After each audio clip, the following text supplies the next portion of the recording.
special welcome to the families and friends of those we lost on these grounds 13 years ago. We know these memorial ceremonies, and we know you've been through many, are especially tough, emotion-filled moments for you.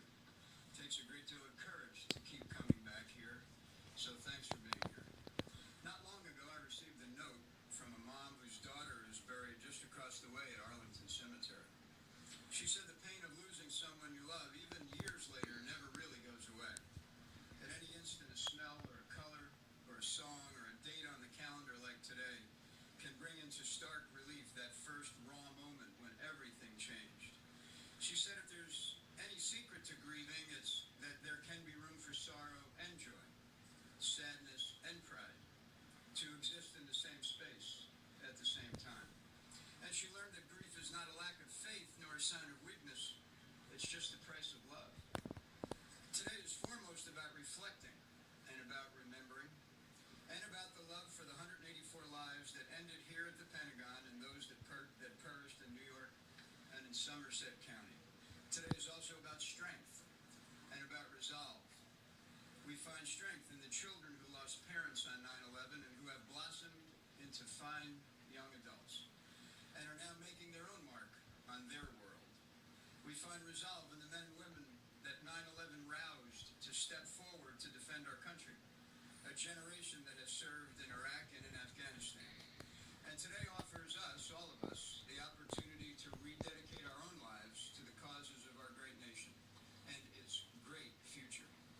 For as one of our nation's leaders said, we could easily allow our time and energy to be consumed by the crisis of the moment, of the day, but we must also lay the groundwork to help define our future. It's now my privilege to introduce the man who spoke those words and who strives to live them every day, our nation's Secretary of Defense, Chuck Hagel.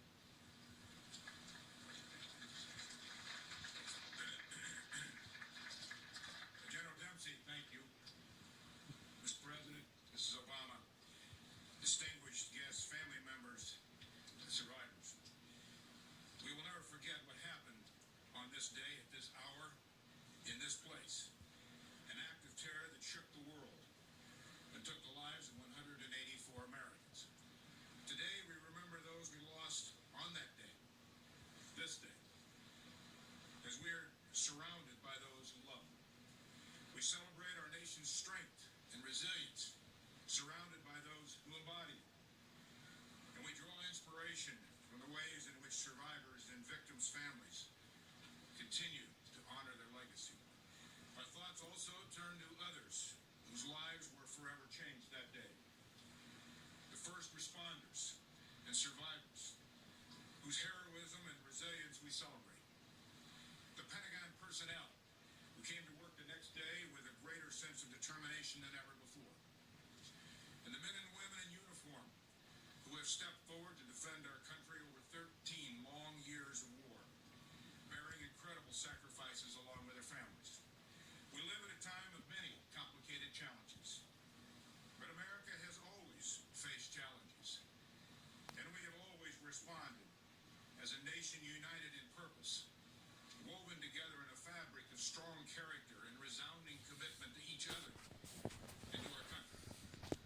To lead our nation at such a defining time requires not only the courage and the vision to lead, but the humility that recognizes this unique privilege. These traits are embodied in our Commander-in-Chief. Ladies and gentlemen, the President of the United States.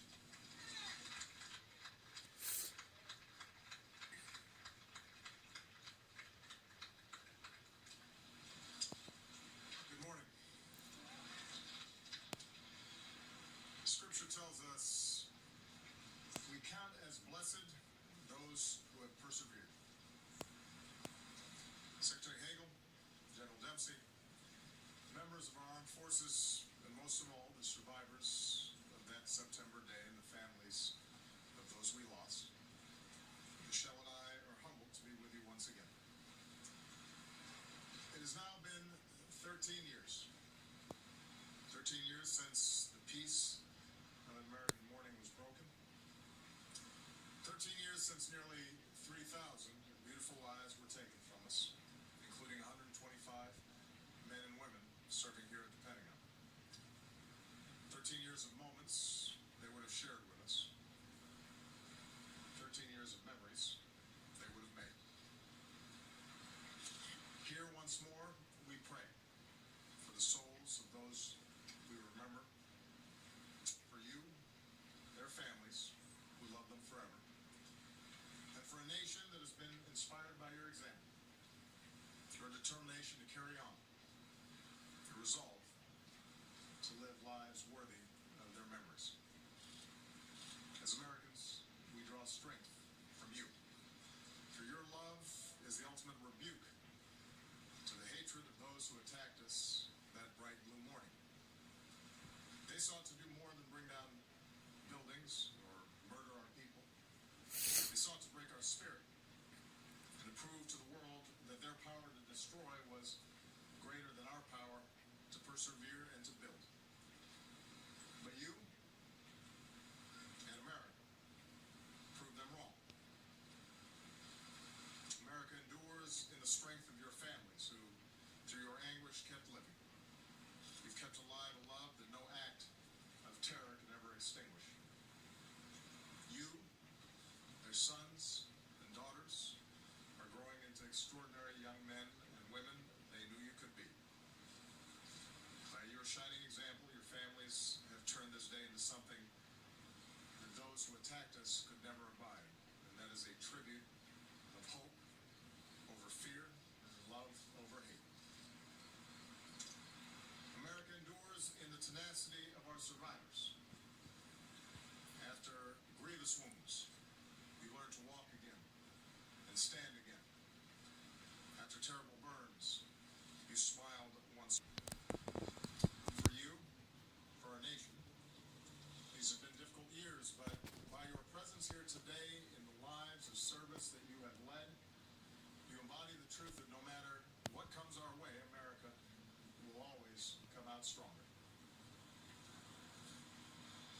America endures in the dedication of those who keep us safe. The firefighter, the officer, the EMT who carries the memory of a fallen partner as they report to work each and every day, prepared to make the same sacrifice for us all. Because of these men and women, Americans now work in a gleaming freedom tower.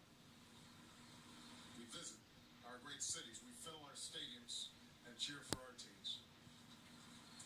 We carry on because as Americans we do not give in to fear. Ever. America endures in the courage of the men and women who serve under our flag. Over more than a decade of war, this 9/11 generation has answered our country's call. And 3 months from now, our combat mission in Afghanistan will come to an end. Today, we honor all who have made the ultimate sacrifice these 13 years. More than 6,800 American patriots. And we give thanks to those who serve in harm's way to keep our country safe and meet the threats of our time. America endures in that perennial optimism that defines us as a people. Beginning tomorrow, there will be teenagers, young adults, who were born after 9/11. It's remarkable. And while these young Americans did not know the horrors of that day, their lives have been shaped by all the days since. A time that has brought us pain, but also taught us endurance and strength. A time of rebuilding, of resilience, and of renewal. What gives us hope, what gives me hope, is that it is these young Americans who will shape all the days to come. 13 years after small and hateful minds conspired to break us, America stands tall and America stands proud.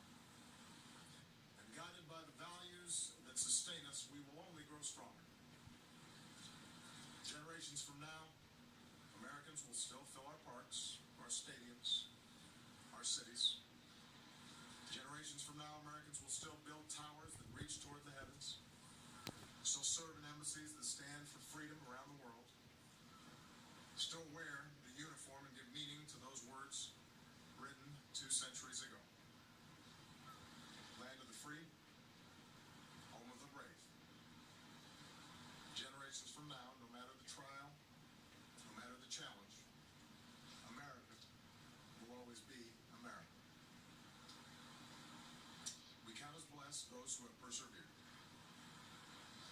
bless your families who continue to inspire us all.